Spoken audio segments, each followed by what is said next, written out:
麒麟也太会过日子了，金河老师一大跳。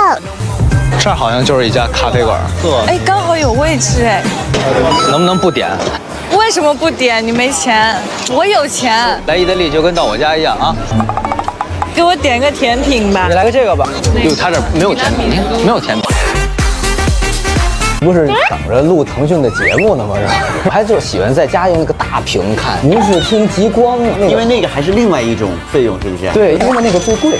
你研究的这么透彻也不买，这研究嘛。